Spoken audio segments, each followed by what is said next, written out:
Los Angeles, 9 Agustus 1969. Di kota para bintang, Los Angeles, terjadi sebuah tragedi yang membuat dunia terguncang.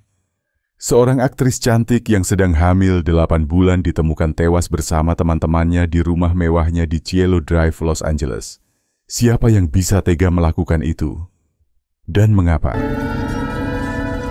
Di balik tragedi ini, ada satu nama yang menggetarkan dunia. Charles Manson dan sekte sesatnya yang dikenal sebagai The Family. Di Spahn Ranch, pinggiran kota Los Angeles, Charles Manson membangun komunitas aneh, berisikan anak-anak muda yang dibutakan oleh obat-obatan, seks bebas dan ramalan kiamat. Mereka percaya Manson adalah Mesias atau seorang nabi. Dan pada suatu malam musim panas, atas perintah nabi mereka membawa pisau dan pistol untuk membunuh tanpa ampun.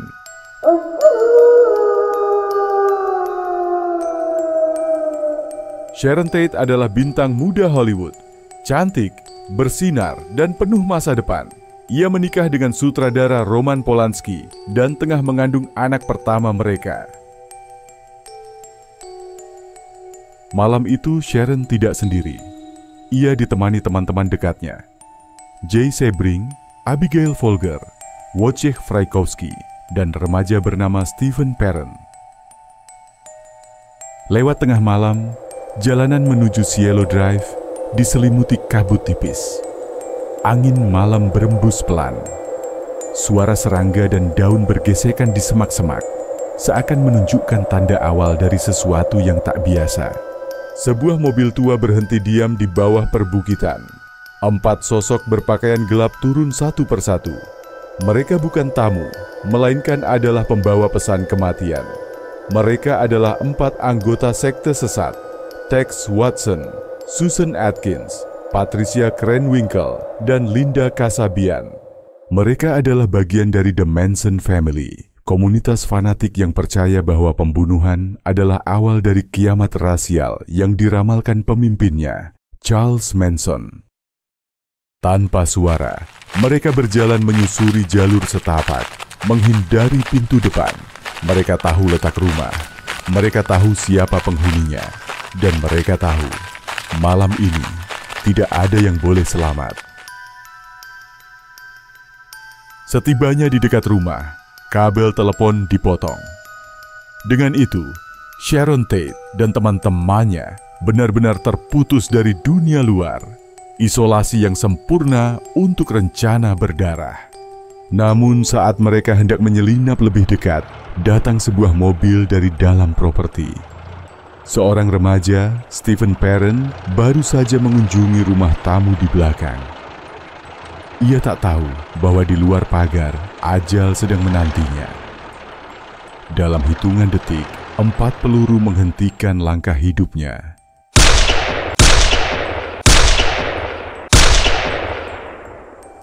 Ia menjadi korban pertama, bahkan sebelum sempat masuk ke rumah utama. Setelah itu, mereka masuk dari jendela ruang tamu. Satu persatu menyusup dalam gelap. Di luar, Linda Kasabian tetap berjaga. Ia tidak ikut masuk. Tapi ia tahu, di dalam sana akan terjadi sesuatu yang tak bisa ditarik kembali. Mereka telah masuk. Tak ada suara, tak ada peringatan, hanya langkah-langkah hening menyelinap di antara bayang-bayang ruang tamu. Di sofa ruang tamu, Wojciech Frykowski terbangun karena suara gerakan. Sebelum sempat bertanya atau berteriak, ia dihantam keras hingga tersungkur. Satu persatu, penghuni rumah dikumpulkan ke ruang tengah. Sharon Tate, Jay Sebring, Abigail Folger, dan Wojciech Frykowski. Mereka diikat. Tali nilon melingkari leher mereka, digantung ke balok langit-langit, menciptakan gantungan manusia hidup. Ketakutan memenuhi ruangan. Namun malam itu, rasa takut saja tidak cukup untuk menyelamatkan mereka. Jay Sebring berusaha melindungi Sharon, tapi usaha itu dibayar mahal. Ia ditembak di tubuhnya, lalu ditusuk berkali-kali hingga tubuhnya tergeletak tak bergerak. Melihat kekacauan itu, Abigail Folger panik.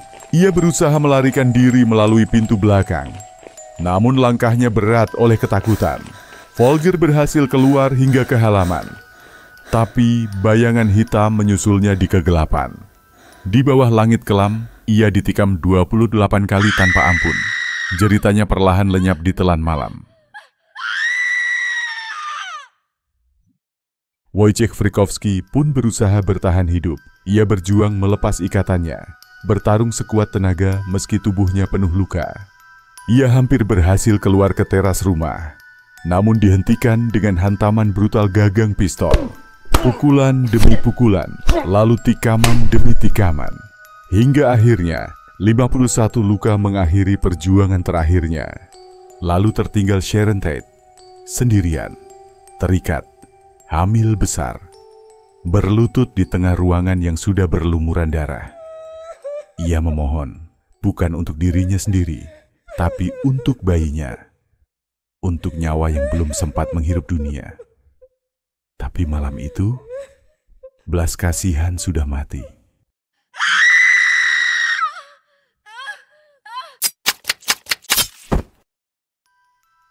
Dan pada malam itu, Sharon Tate, dalam kondisi paling rapuh, ditikam 16 kali. Nyawanya dan bayi dalam kandungannya diakhiri tanpa ampun. Saat keheningan memenuhi rumah, para pembunuh masih belum selesai. Mereka membawa pesan dari Charles Manson, sebuah simbol kekacauan yang harus ditinggalkan. Menggunakan handuk dan darah yang masih hangat, salah satu dari mereka menulis satu kata besar di pintu depan rumah, yaitu pig, yang artinya adalah babi. Bagi mereka, ini bukan sekadar pembunuhan. Ini adalah tanda, sebuah deklarasi perang. Setelah itu, mereka menghilang dalam kegelapan, meninggalkan rumah Cielo Drive berubah menjadi panggung kematian. Pagi itu, dunia Hollywood terbangun dalam mimpi buruk. Seorang pembantu rumah yang datang di pagi hari menemukan pemandangan yang tak akan pernah ia lupakan. Mayat-mayat tergeletak di lantai, darah di mana-mana, dan pintu rumah bertuliskan kata pig. Ketika polisi tiba, suasana menjadi lebih buruk. Tak ada tanda-tanda perampokan, tak ada motif yang jelas, hanya kekejaman murni yang meninggalkan 1000 pertanyaan. Berita itu menyebar seperti api. Sharon Tate, aktris muda berbakat, tewas bersama bayinya yang belum sempat lahir, bersama teman-temannya yang mati tanpa sebab. Ketakutan melanda Hollywood, selebritas membeli senjata, memasang alarm. Dunia yang dulu penuh kemewahan berubah menjadi benteng ketakutan. Polisi kebingungan, tidak ada tanda perampokan, tidak ada motif pribadi, hanya kematian dan darah. Namun tak lama setelah itu, mereka menemukan sebuah nama yang mulai mengaitkan semuanya, yaitu Charles Manson. Seorang pria kecil dengan karisma gelap, pemimpin dari sekte yang menyebut dirinya The Family. Mereka hidup di Spahn Ranch, terpencil di pinggiran kota, terasing dari dunia. Di sana, di tengah padang pasir, Manson memutarbalikkan jiwa-jiwa muda. Ia berbicara tentang kiamat, tentang perang rasial, tentang kebangkitan baru setelah dunia terbakar. Bagi mereka, Manson adalah nabi. Suara terakhir yang mereka dengar sebelum mereka mengangkat senjata. Dan malam di Cielo Drive hanyalah langkah awal dalam rencana gilanya yang disebut The Helter Skelter. Sebuah perang yang ingin ia nyalakan dengan darah. Butuh waktu berbulan-bulan bagi polisi untuk merangkai potongan-potongan puzzle berdarah ini. Setelah berbulan-bulan kebingungan, polisi akhirnya menangkap sejumlah anggota The Family. Namun ironisnya, bukan karena pembunuhan keji di Cielo Drive, melainkan karena kejahatan-kejahatan kecil, seperti pencurian mobil dan vandalisme. Mereka ditangkap bukan sebagai pembunuh, tapi sebagai kriminal kelas teri.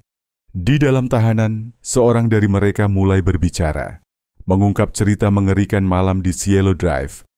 Charles Manson, Susan Atkins, Patricia Krenwinkel, Leslie Van Houten, dan Tex Watson akhirnya diadili. Persidangan mereka berubah menjadi tontonan dunia. Manson mengukir simbol X di dahinya. Pengikut wanita tertawa-tawa di kursi terdakwa. Semua seperti sandiwara neraka. Hakim menjatuhkan hukuman mati. Namun keputusan itu dibatalkan ketika California mencabut hukuman mati. Mereka semua akhirnya dijatuhi hukuman penjara seumur hidup. Pada akhirnya, Charles Manson meninggal di balik jeruji pada tahun 2017 setelah lebih dari 4 dekade membawa bekas luka mengerikan dalam sejarah Amerika. Kasus Sharon Tate bukan hanya tentang kematian tragis seorang aktris muda. Ini adalah kisah tentang bagaimana manipulasi bisa membunuh nurani manusia, tentang bagaimana ideologi sesat dapat merampas kehidupan, dan tentang betapa tipisnya garis antara kedamaian dan kekacauan berdarah. Di dunia yang dipenuhi suara lantang dan tipu daya, akal sehat adalah satu-satunya pelindungmu. Jangan serahkan itu pada siapapun, karena kepercayaan yang salah bisa menghancurkan segalanya. Dalam hidup, terkadang kenyataan jauh lebih mengerikan daripada fiksi. Bergabunglah dalam perjalanan mengungkap misteri kelam ini. Tekan subscribe jika Anda menyukai channel ini. Dan biarkan kami membawa Anda menjelajahi lorong-lorong tergelap sejarah kehidupan manusia.